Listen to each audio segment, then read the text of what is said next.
Salut à tous, je suis Serge Branco, serviteur de football et administrateur de football. Comme tous les lendemains des matchs de Lyon, on va faire un petit débrief de ce match qui s'est déroulé hier contre la Côte d'Ivoire. Je veux dire ici déjà félicitations à cette équipe. Félicitations au président de la FECAFOOT, le Dr Samuel Eto'o, d'avoir sonné la lettre, d'avoir créé tout ce contexte positif, ce renouveau, cette renaissance des Lions indomptables qu'on est en train de vivre.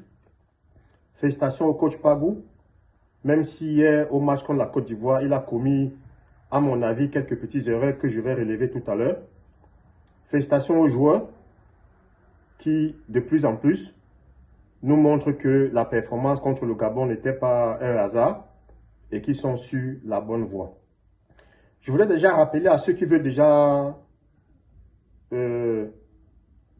être contents de ce qu'ils appellent contre-performance contre la Côte d'Ivoire, car j'ai certaines personnes qui me font comprendre que l'équipe n'a pas été à la hauteur, la Côte d'Ivoire nous a dominés, je sais pas si on a vu le même match. Moi, je pense qu'on a dominé la Côte d'Ivoire. Je pense qu'on a été supérieur à la Côte d'Ivoire. Je vais vous expliquer pourquoi. Je vous ai dit ici, personne n'a jamais dit que cette équipe-ci était la meilleure équipe du monde et que c'était l'équipe du Brésil. Même le Brésil actuellement n'arrive plus à dominer ses adversaires. Personne n'a jamais dit ici que nos joueurs actuels étaient les plus grands joueurs du monde et que c'est les meilleurs joueurs au monde. Personne n'a dit ici que le Cameroun va venir gagner cette Coupe d'Afrique et que le Cameroun est au-dessus de tout le monde.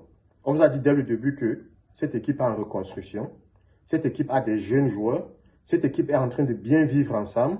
On a l'impression qu'ils se battent. L'ADN des Lions indomptables est en train de renaître. Donc, on est en train d'encourager ce qui se passe bien. Ils n'ont pas eu beaucoup de temps pour se préparer. Ils n'ont pas eu 3 semaines pour se préparer. Mais ce qu'on voit déjà là, c'est extraordinaire. Et c'est ça qu'il faut féliciter, c'est ça qu'il faut encourager. Il ne faut pas que les oiseaux de mauvais augure, comme déjà a dit que j'ai un ami qui m'a appelé de Kassou Kameni, ancien footballeur, et cette équipe n'arrive pas à faire 4-5 passes. J'ai un DG d'une grande société publique au Cameroun qui m'a appelé pour me dire oui, vous avez trop vanté cette équipe, vous dites que c'est mieux que Mabrice, mais on ne voit pas encore. Je ne vais pas citer le nom de ce grand DG, mais je redis encore ici, cette équipe est bonne, ses joueurs sont bons. Voilà. Maintenant, concernant le match contre la Côte d'Ivoire, je trouve que le coach Pagou a un peu fauté. Bon, c'est vrai que c'est un coach qui n'a pas encore assez d'expérience à ce niveau. Il faut aussi le reconnaître. C'est un coach tactiquement, on sent qu'il sait où il veut aller. Il a choisi ses joueurs, il a choisi son système tactique et il est en train de vouloir l'imposer. Mais moi, à mon avis, je pense que sur le match d'hier, il a fauté sur 2 plans. Sur 2 plans, sur l'équipe, les 11 entrants. Pour moi, déjà, on sait qu'on ne change pas l'équipe qui gagne. Déjà. Donc, j'ai été surpris de voir que Eta Eyon a été laissé sur le banc et qu'on a fait confiance à Kofane. Kofane n'a pas été mauvais, hein. Mais pour, je sais pas, pour la confiance du joueur, quelqu'un qui commence un premier match et qui marque, au deuxième match, il l'enlève alors qu'il n'est pas blessé. Je trouve que c'est une faute de gestion du groupe. 2, Kofane est entré, il n'a pas fait moins mal que les autres, il n'a pas fait mieux bien que les autres. Il a été à la hauteur. Mais c'est le premier point où je trouve que le coach Pagou a fauté. 2, nos remplaçants n'ont pas apporté grand-chose. On a vu que les remplaçants de la Côte d'Ivoire ont apporté un plus. Ils étaient frais, ils étaient rapides, ils étaient dans le match. Mais nos remplaçants, j'ai l'impression qu'ils ont plutôt affaibli l'équipe. Et je n'ai pas compris la sortie de Namasso.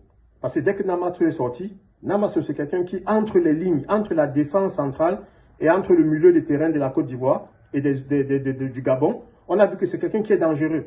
Quand on arrive à casser le premier rideau défensif de la Côte d'Ivoire, et que nos milieux offensifs ont le ballon dans le pied, ils vont en vitesse.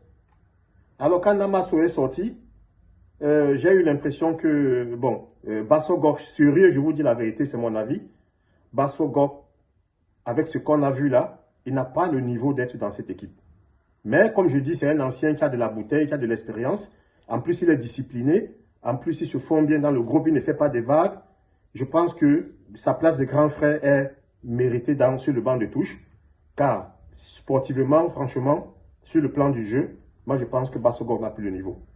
Mais on a besoin des anciens pour encadrer les jeunes. Et c'est pour cette raison-là que je pense qu'il est là, mais que le coach, la prochaine fois, essaye de réfléchir par 2 fois avant de faire entrer Bassogor. C'est mon avis personnel, hein.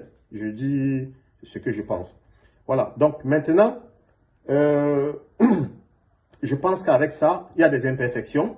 On n'a jamais dit que le coach Pagou était parfait et que les joueurs étaient parfaits. On a une très bonne équipe, l'enthousiasme est là, le Hemley est là, l'envie est là. Et même le style de jeu, on a un gardien qui rassure. On a une défense avec Samuel Koto qui est vraiment un homme très sûr de lui, très posé. Et ses relances et tout. Bon, je pense que chez Malone, il a encore des petites hésitations. Il n'est encore pas encore au niveau des autres. Mais il s'en sort pas mal. C'est pas ça. Les latéraux, il n'a rien à dire. Carlos Baleba, finalement, arrive déjà à comprendre qu'il ne faut plus qu'il garde le ballon dans son camp, qu'il faut qu'il joue plus vers de l'avant et qu'il soit plus, qu'il mette plus de niveau vers plus de tempo vers l'avant. Je pense que les choses commencent à se régler dans le sens positif. Je suis content parce que ça a été un match plaisant. Et je dis qu'on a dominé la Côte d'Ivoire encore. Pourquoi? Parce qu'on est en train de faire match nul. On est en train de faire jeu égal avec les champions d'Afrique. N'oubliez pas que la Côte d'Ivoire est champion d'Afrique.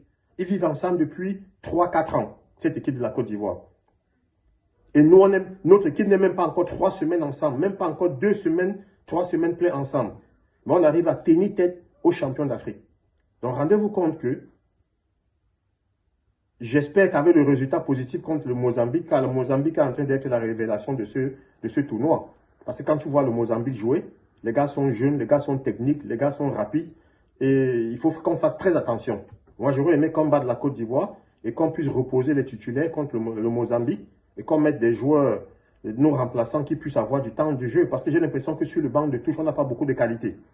J'ai l'impression qu'en dehors des 11 entrants qu'on a vus là contre le Gabon et contre la Côte d'Ivoire, on n'a pas de joueurs au niveau des autres sur le banc de touche. Parce que depuis les 2 premiers matchs là, tous les joueurs qu'on a fait rentrer en dehors de Franck Magri qui est sorti un peu du lot contre la Côte d'Ivoire avec quelques actions dangereuses, j'ai l'impression que nos remplaçants ne sont pas encore au niveau. On aurait aimé avoir le 3e match pour faire confiance aux remplaçants pour qu'ils soient en jambes pour la suite. Mais la situation est ainsi faite.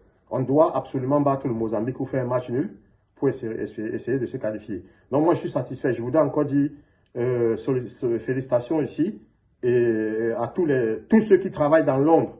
Car il y a le président de la FECAFOOT, le docteur Samuel Eto'o, qui fait un travail extraordinaire, qui a mis les gars dans les bonnes conditions, qui a essayé de leur donner du temps, qui a essayé de donner de l'espace, qui a essayé de donner la liberté au coach Pagou. Parce que là, on a l'impression que quand on voit le coach Pagou, on sent qu'il est libre, on sent qu'il travaille, il fait ses choix, il impose ses idées. Et il faut remercier le président de la FECAFOOT de lui avoir laissé les mains libres, de choisir son effectif, de choisir ses joueurs et de imposer sa tactique et d'imposer son style de jeu. Mais comme je vous ai dit, Pagou n'est pas parfait. Il a, le coach Pagou, aussi des imperfections que j'ai pu relever tout à l'heure, comme la non-titulation de Eta Eyo et par exemple la sortie de Momasso. Donc je trouve que c'est 2-3 petites choses qui n'ont pas marché. Mais en général, c'est un coach qui est au niveau, c'est un coach qui est en train d'imposer sa griffe, c'est un coach qui nous montre qu'il a de la présence. Il s'impose déjà les fils des militaires et il est en train d'imposer une discipline de militaires à cette équipe. Il faut féliciter ça. Donc je voulais aussi saluer ici les gens qui travaillent dans l'ombre de cette équipe. Le coordinateur des Lions Indomptables, Timothée Atouba, le team manager des Lions Indomptables, Anodi Nicolas, le chef du protocole du président de la FECAFOOT, M. Tamo, et les hommes de l'ombre comme Christian Kadji et Qualité Supérieure. C'est des gens qui travaillent dans l'ombre avec le président de la FECAFOOT pour permettre à cette équipe de vous donner le résultat et de vous donner les performances que vous voyez là actuellement. Allez-y les Lions, continuez sur cette lancée. On est de tout cœur avec vous. Et j'appelle tout le monde à l'unisson derrière cette équipe. On a vu que cette équipe a des prémices de grandeur. On a vu que ces joueurs sont tellement humbles. Ils vivent bien ensemble. Ils sont humainement bons. Encourageons-les. Laissons nos querelles privées de hibou, de Églisien de côté et soutenons cette équipe. Merci.